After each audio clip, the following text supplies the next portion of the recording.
வணக்கம் நேயர்களே.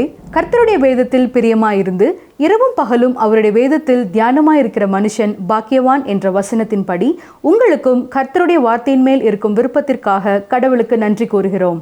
இன்று நாம் திருச்சபை சந்திக்கும் பாடுகளை குறித்தும் எழுப்புதலை குறித்தும் விசுவாசிகளுக்குள் இருக்க வேண்டிய ஐக்கியத்தை குறித்தும் கற்றுக்கொள்ளப் போகிறோம். கவனமாக பார்ப்போமா?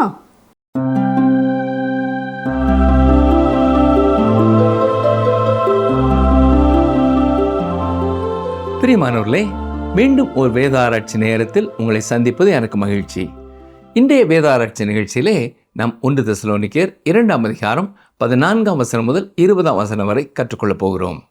வாசிக்கிறேன். 1 தெசலோனிக்கேயர் 2:14.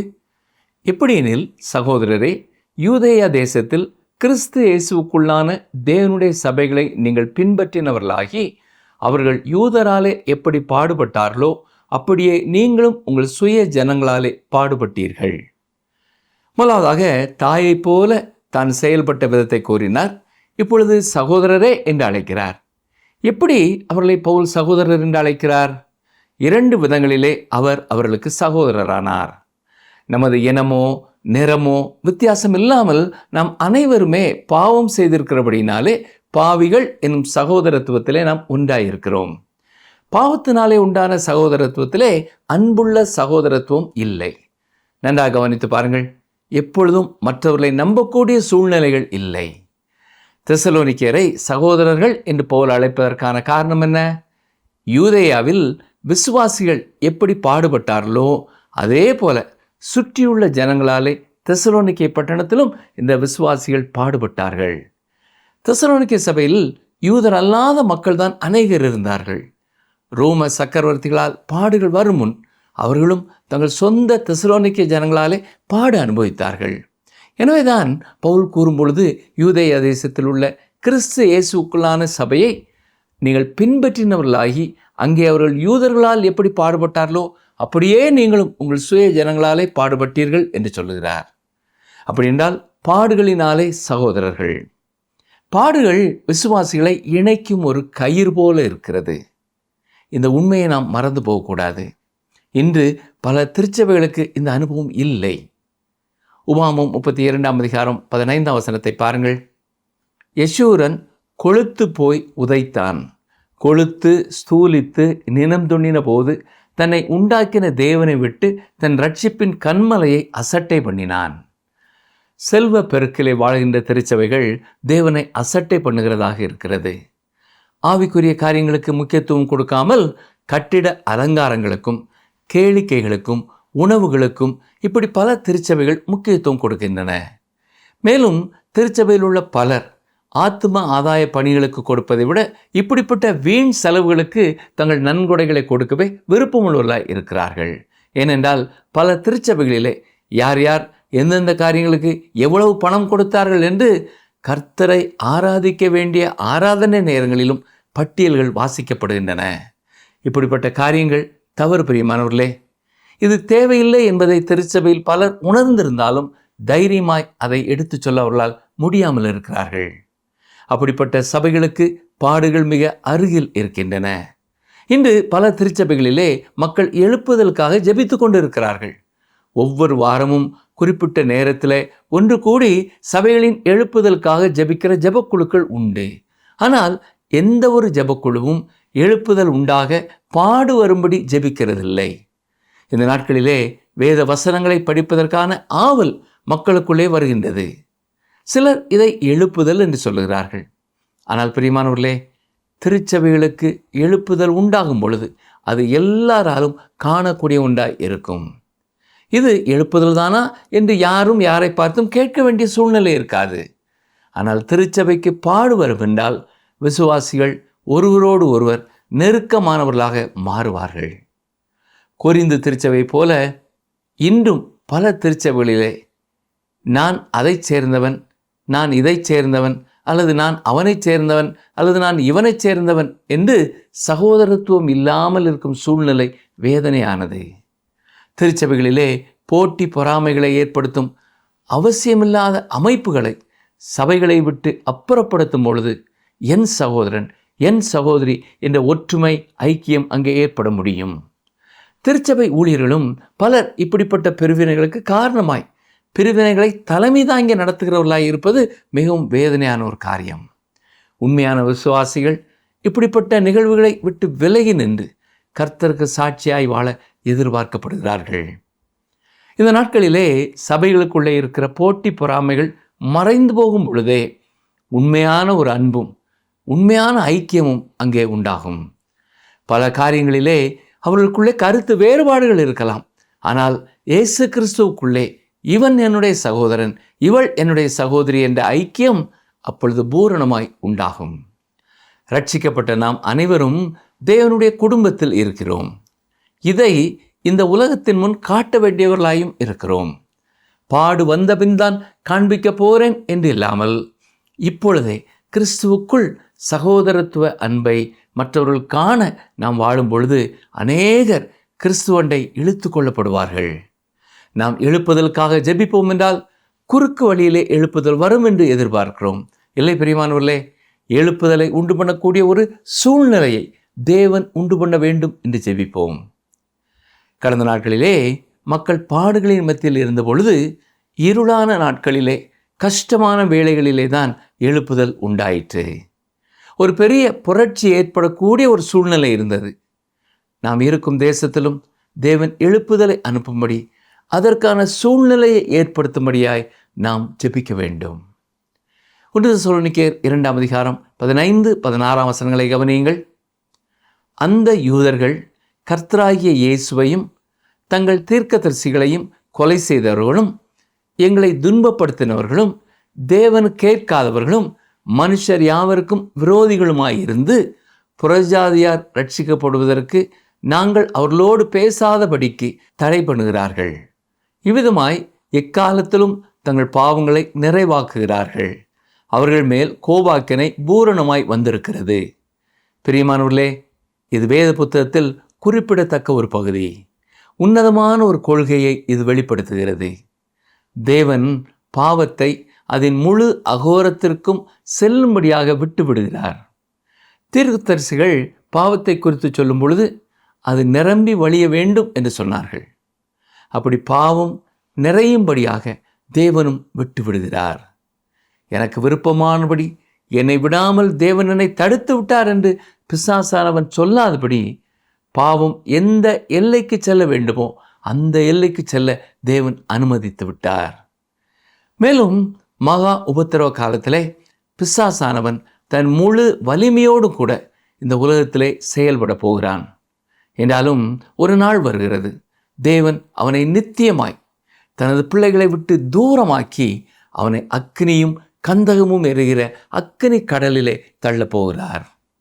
நிகழ்ச்சி கேட்டுக்கொண்டிருக்கிற எனக்கு அருமையான சகோதரனே, சகோதரியே, உங்கள் மூலமாய் ஆண்டவராய் இயேசு கிறிஸ்துவை இரட்சகராக கண்டு கொண்டவர்களுக்கு ஒரு தாயை போல நேரம் செலவு செய்து கர்த்தருக்குள்ளே அவர்களை வளர்த்து விடுங்கள். ஒரு தகப்பனை போல கண்டிக்க வேண்டிய நேரங்களிலே அவர்களை கண்டித்து, போதிக்க வேண்டிய நேரங்களிலே அவர்களுக்கு போதனை செய்யுங்கள். ஆறுதல் படுத்த வேண்டிய நேரங்களிலே நீங்களே அவர்களை ஆறுதல் படுத்துங்கள். நமது வாழ்க்கையிலே இப்படிப்பட்ட காரியங்களை செய்யும்படியாக தேவன் தந்திருக்கிற ஊழியக்காரர்களுக்காக, பத்திரிகைகளுக்காக, நிகழ்ச்சிகளுக்காக கர்த்தருக்கு ஸ்தோத்திரம் செலுத்துவோம். கர்த்தருடைய வசனம் பிரசங்கிக்கப்படும் பொழுது அதை கர்த்தருடைய வசனமாக கேட்டு உணர்வடைந்து கீழ்ப்படைந்து கற்றுக்கொள்ள வேண்டிய காரியங்களை கற்றுக்கொள்ள ஆயத்தமுள்ளவர்களாய் இருப்போம். நமது தேசத்திலே தேவன் எழுப்புதலை அனுப்புவதற்கான ஆயத்தங்களை செய்யும்படியான சூழ்நிலையை உண்டாக்கும்படியாய் கருத்தோடு ஜெபிப்போமா? தொடர்ந்து கவனியங்கள், வாசிக்கிறேன். 1 தெசலோனிக்கேயர் 2:17.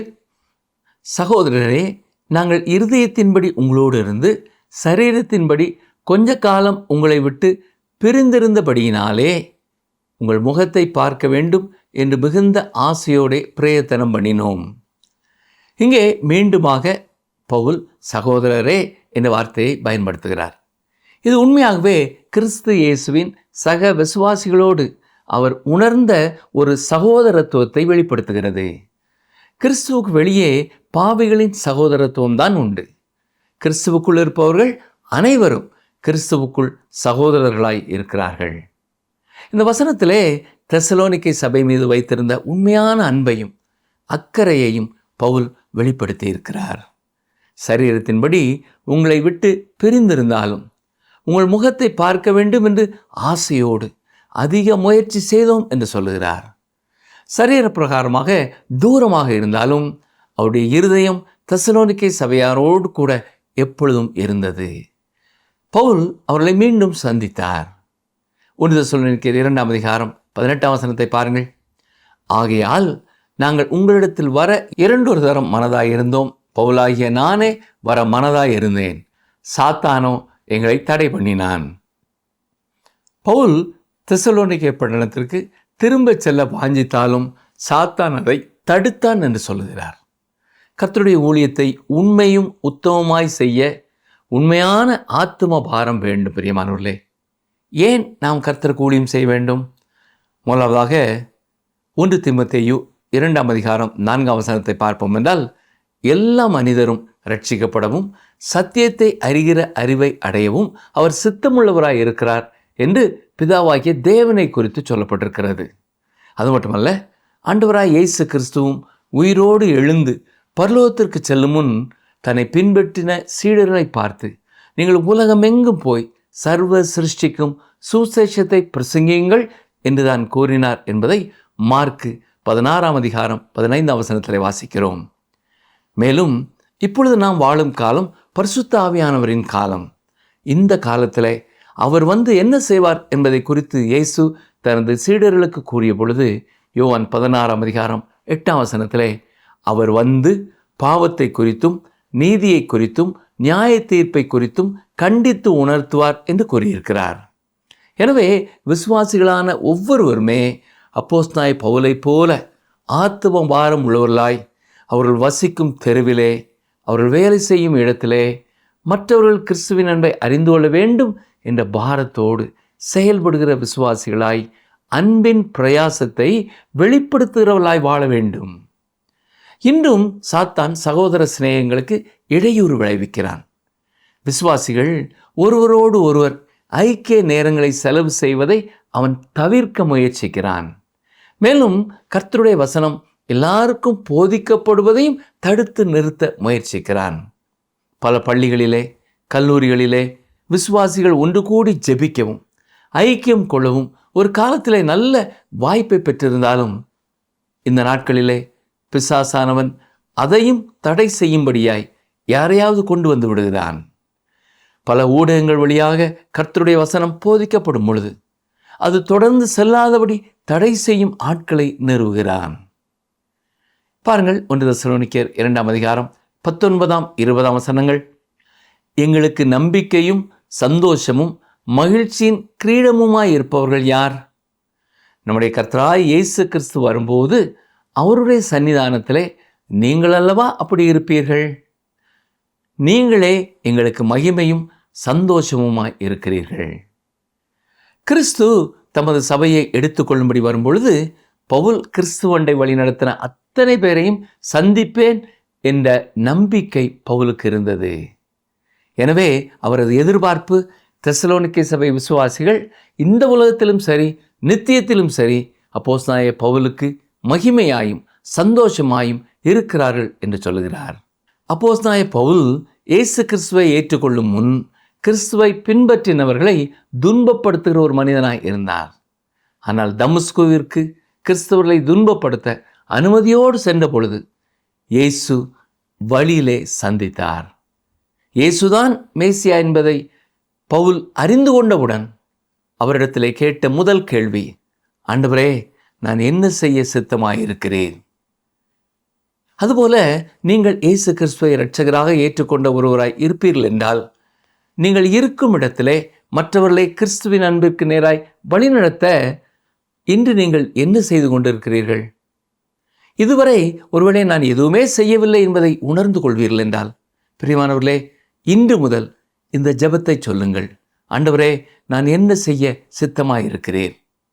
உன்னதமான ஊழியத்தை ஆண்டவர் நிச்சயம் உங்களுக்கு தருவார். அதை நிறைவேற்றுவதால் பலர் கிறிஸ்துவை அறிந்து கொள்வார்கள்.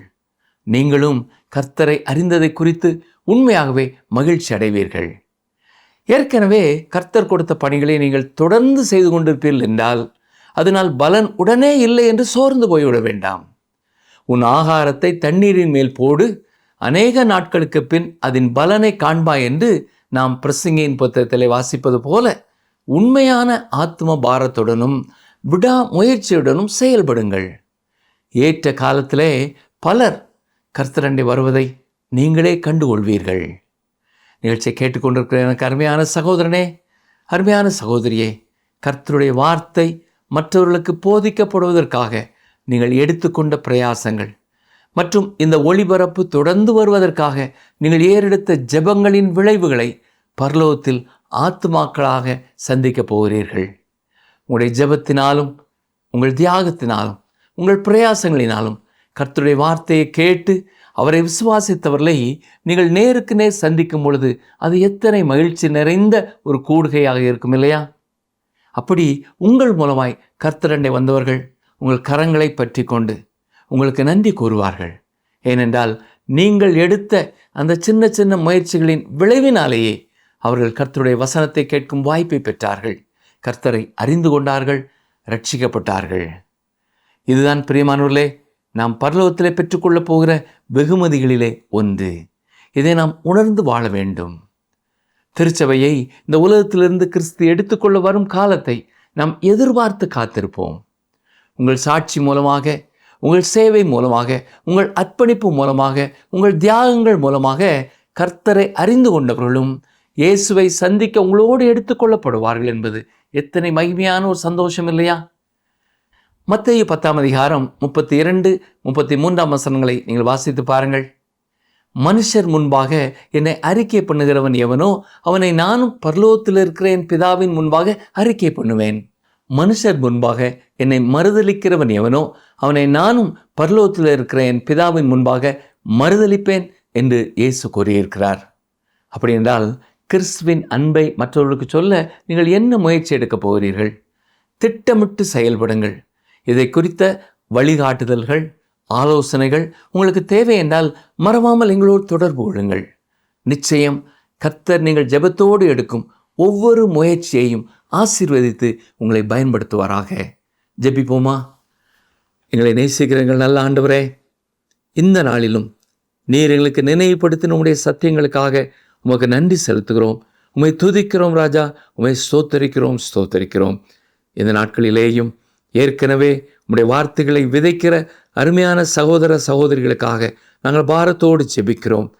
கனி இல்லையே என்று கவலையோடு யாராவது இருப்பார்கள் என்றால், ஆண்டவரே, ஏற்ற நேரத்திலே நீர் கனி தருவேன் என்பதை இன்றைக்கு அவர்களுக்கு வாக்கு பண்ணியிருக்கிறீர். உமக்கு ஸ்தோத்திரம் செலுத்துகிறோம். இந்த வேத ஆராய்ச்சி செய்திகளையும் பல ஊடகங்கள் வழியாய் கேட்கிற, கவனிக்கிற, குறிப்பெடுக்கிற, தங்களுக்கு சொந்தமாக்கி கொள்கிற ஒவ்வொரு சகோதரனையும் சகோதரியும் ஆசீர்வதியும். அவருடைய குடும்பங்களை ஆசீர்வதித்தருளும். கர்த்தருடைய வேதத்தின் மேல் பிரியமாயிருக்கிறவர்களுக்கு நீர் கொடுப்பேன் என்று வாக்கு கொடுத்திருக்கிற அத்தனை ஆசீர்வாதங்களையும் கொடுக்க வேண்டும் என்று சொல்லி நாங்கள் ஜெபிக்கிறோம். வேதத்தை நேசிக்கிறவர்களுக்கு மிகுந்த சமாதானம் உண்டு என்று சொல்லப்பட்டிருக்கிற வேத வசனத்தை நாங்கள் நினைவு கூறுகிறோம் ஐயா. இந்த குடும்பத்திலேயும் இந்த தனிநபருடைய வாழ்க்கையிலேயும் கர்த்தர் தொடர்ந்து உம்முடைய சமாதானத்தை, பூரணமான சமாதானத்தை கொடுத்து அவர்களை ஆசீர்வதியும். எங்கள் ஜெபத்தை கேட்டதற்காக உமக்கு ஸ்தோத்திரம். இயேசு ரட்சகரின் வல்லமுள்ள நாமத்தினாலே மனத்தாழ்மையோடு ஜெபிக்கிறோம் பிதாவே, ஆமேன். பிரியமானவர்களே, இன்று ஏற்கனவே நான் கூறியது போல கர்த்தருடைய ஊழியத்தை செய்ய உங்களுக்கு ஆலோசனைகள், வழிகாட்டுதல்கள் வேண்டுமென்றால் எங்களோடு மறவாமல் தொடர்பு கொள்ளுங்கள். கர்த்தர் தாமே உங்களையும் உங்கள் குடும்பத்தையும் இன்றும் என்றும் ஆசீர்வதிப்பாராக. ஆமேன்.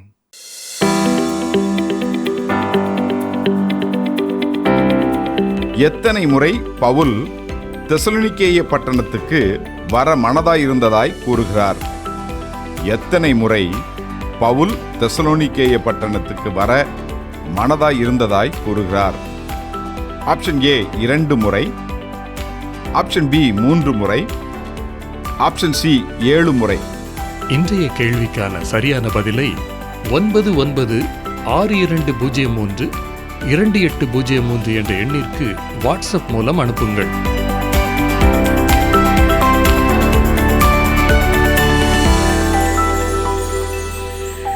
ஒரு தாயைப் போலவும் தகப்பனைப் போலவும் தெசலோனிக்கே சபைக்கு பவுல் கூறும் வார்த்தைகளை கவனித்தோம்.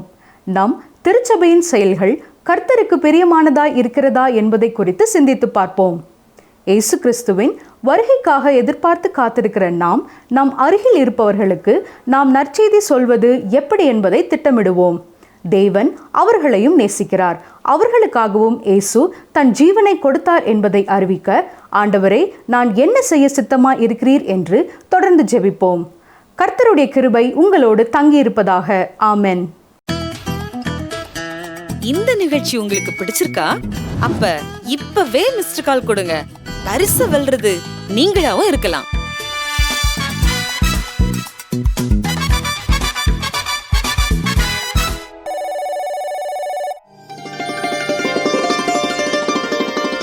என் ஜனங்கள் நான் அளிக்கும் நன்மையினால் திருப்தியாவார்கள் என்று கர்த்தர் சொல்லுகிறார்.